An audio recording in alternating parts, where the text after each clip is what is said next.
Bonjour, bonsoir, bienvenue sur Mr. C Promo News. Boulos, jeune libération, li pas choisi vin Haïti, côté Boulos choisi à vivre Colombie. Danger toujours dans le Moyen-Orient, c'est ce fait à violer côté États-Unis avec Israël toujours à bombarder Beyrouth, qui c'est une localité dans Iran. Bon, ça qui passe. Sous dossier Boulos là, qui ça nous capable dit? En Haïti, nèg yo fait ça yo vle. Parce que yo toujours jeune si pour l'État, c'est bourgeoisie, secteur privé, c'est eux qui gérer pays. Si mas peuple là lui-même la mourir dans grand goût, rien pas jamais fait. Et ben je dis nèg ça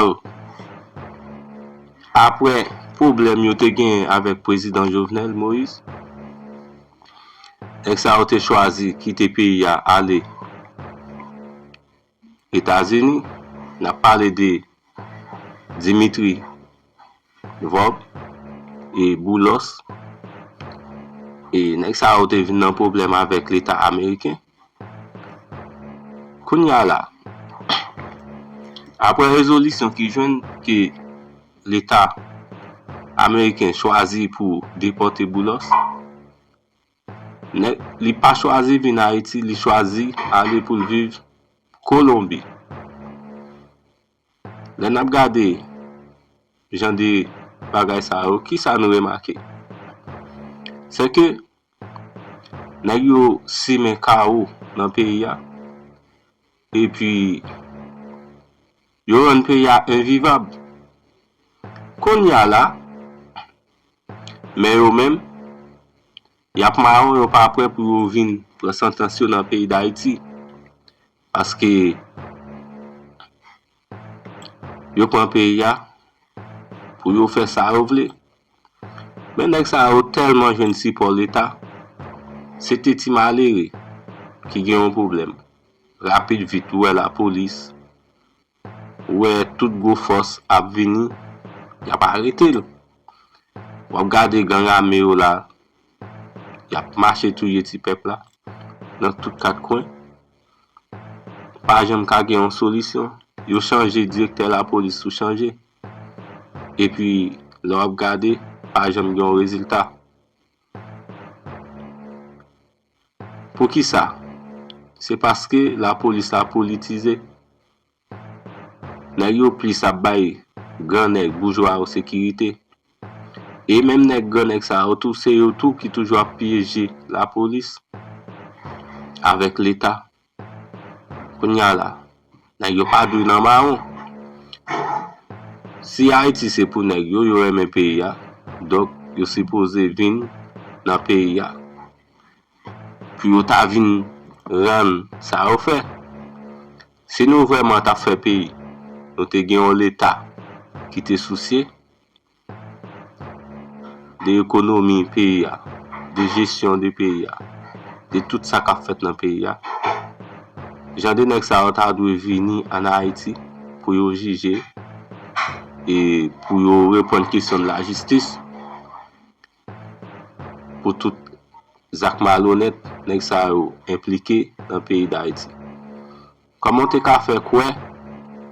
Je ne dis étant donné Boulos toujours dit c'est haïtien, pour qui ça? Si l'État américain choisit pour déporter, or, il n'a pas choisi pour venir en Haïti, il fait choix pour la vivre Colombie. Donc, ça veut dire qui ça? Ça veut dire Haïti pas côté pour nèg ça vivre ou bien pour évoluer, mais on a fait tout ça malhonnête dans le pays ça. C'est là où fait yo bâti richesse yo, mais il y a un problème pour aller à l'hôpital ou bien il y a l'autre problème, yo viser l'autre pays. C'est parce que yo gen l'autre pays pour yo cacher qui fait ouais pays ça c'est comme ça il est toujours à marcher. nous pour aller dans le Moyen-Orient, qui ça qui passe? Après, il a fini annoncer cessez-le-feu dans le Moyen-Orient, ça n'a pas jamais été vraiment parce que cessez-le-feu a violé par Israël avec États-Unis.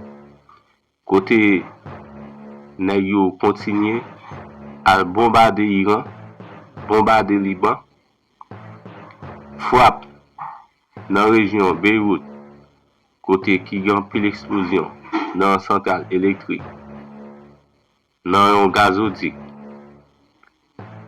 qui cause Moyen-Orient a toujours été bloqué cause nèg yo pas respecté accord cessez-le-feu qui te prend pour 10 jours. Malgré discussion a continué jusqu'à maintenant, ils still continue à bombarder Beyrouth en Iran.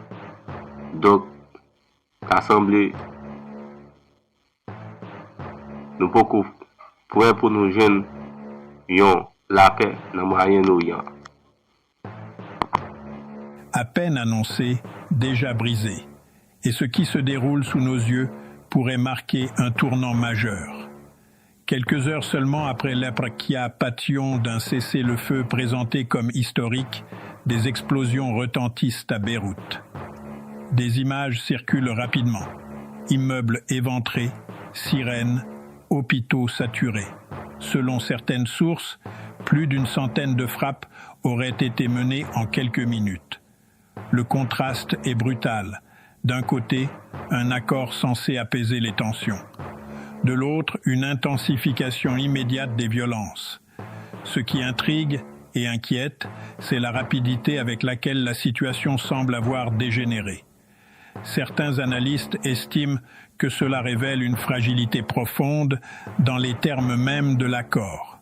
D'autres vont plus loin. Ils suggèrent que ce cessez-le-feu n'était peut-être qu'une façade diplomatique, sans réel consensus sur le terrain. Sur les réseaux sociaux, les réactions explosent.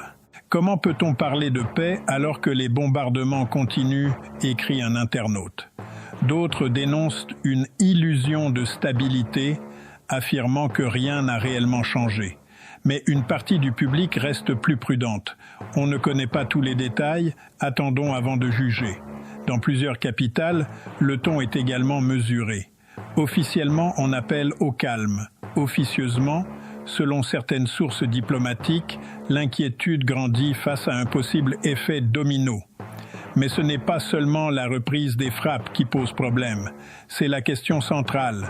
Le Liban était-il réellement inclus dans cet accord ? Car à cet instant précis, deux narratifs s'opposent.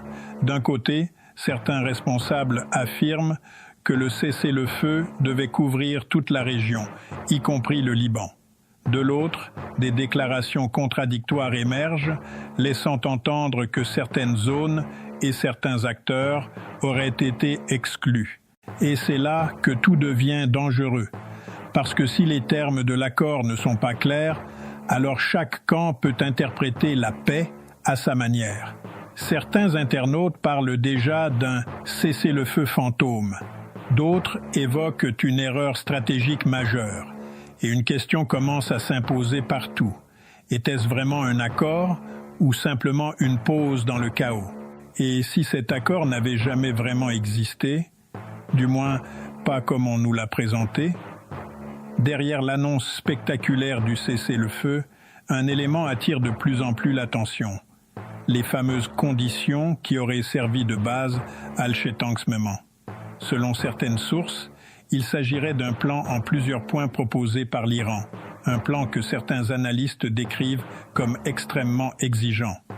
Parmi ces éléments, on évoque notamment la levée de sanctions, la reconnaissance de certains droits stratégiques ou encore des garanties de non-agression. Pris séparément, ces points peuvent sembler négociables, mais ensemble, ils dessinent un cadre qui, selon plusieurs experts, aurait profondément modifié l'équilibre des forces dans la région. Et c'est là que le doute s'installe. Certains analystes estiment que cet accord aurait été accepté trop rapidement, sans réelle capacité à le faire respecter sur le terrain. D'autres avancent une hypothèse plus troublante, et si chaque camp avait accepté une version différente du même accord, sur les réseaux sociaux, cette idée prend de l'ampleur. On dirait que chacun a signé son propre deal, ironise un utilisateur. Ce n'est pas un accord, c'est un malentendu géant, écrit un autre. Mais encore une fois, une partie du public reste prudente. Les négociations sont toujours complexes, tout n'est pas visible. Ce flou est renforcé par des déclarations contradictoires. Certains responsables affirment que l'accord couvre tous les fronts. D'autres laissent entendre que certaines zones ou certains groupes n'étaient pas concernés. Résultat, une confusion totale. Et dans un contexte aussi explosif, l'ambiguïté peut devenir une arme. Car lorsqu'il n'existe pas de définition claire du cessez-le-feu, chaque frappe peut être justifiée, chaque violation peut être niée. Mais au-delà du chaos diplomatique, un autre élément commence à inquiéter les observateurs. Un levier beaucoup plus silencieux, mais potentiellement bien plus puissant. Pendant que l'attention du monde est tournée vers les explosions, une bataille économique, elle, est déjà en train de commencer. Et elle pourrait avoir des conséquences bien au-delà du Moyen-Orient. Mais pendant que les bombes tombent, une autre guerre commence, invisible, silencieuse et potentiellement bien plus dévastatrice. Car au même moment où la situation s'embrase sur le terrain, un point stratégique clé refait surface, le détroit d'Ormuz. Pour beaucoup, ce n'est qu'un passage maritime, mais en réalité, c'est l'un des points névralgiques de l'économie mondiale. Une grande partie du pétrole mondial y transite chaque jour, et selon certaines sources, ce passage serait à nouveau fortement restreint, voire contrôlé de manière sélective. Et là, le choc est immédiat, parce que si ce verrou se confirme, ce n'est plus seulement une crise régionale. C'est une onde de choc potentielle pour toute l'économie mondiale. Certains analystes estiment que cette stratégie pourrait être utilisée comme un levier de pression massif. Une hypothèse suggère même que l'objectif ne serait pas militaire, mais économique, forcer des concessions sans tirer une seule balle supplémentaire. Sur les réseaux sociaux, les réactions sont déjà explosives. Le pétrole va flamber, c'est évident, prédit un internaute. C'est une guerre économique déguisée, affirme un autre. Mais certains restent sceptiques. On parle de blocage à chaque crise, et ça ne dure jamais longtemps. Pourtant, ce qui rend la situation actuelle différente, selon plusieurs observateurs, c'est la synchronisation. Frappe militaire d'un côté, pression sur les routes énergétiques de l'autre, une combinaison rare et particulièrement instable. Certains experts parlent même d'un double front stratégique. Et dans ce scénario, les conséquences pourraient être globales. Hausse des prix, tensions sur les marchés, incertitudes politiques, mais ce n'est pas tout. Car au cœur de cette situation, une autre question commence à émerger. C'est là n'a mette yon bout dans émission si là. Pas oublier la famille. Laissez yon like, yon commentaire, subscribe et puis abonner. M'a demandé nous un maximum de partage, un maximum de like, un maximum de commentaires. Merci. C'était Mr. C Promo News qui était avec nous pour émission si là. N'attendez pour une autre émission. Qu'est-ce qu'on dit? À la prochaine. Merci tout le monde pour temps nous prend pour nous étaler information cap véhiculé sur le monde là. C'était Zaminou Mr. C Promo News Bye bye. Merci.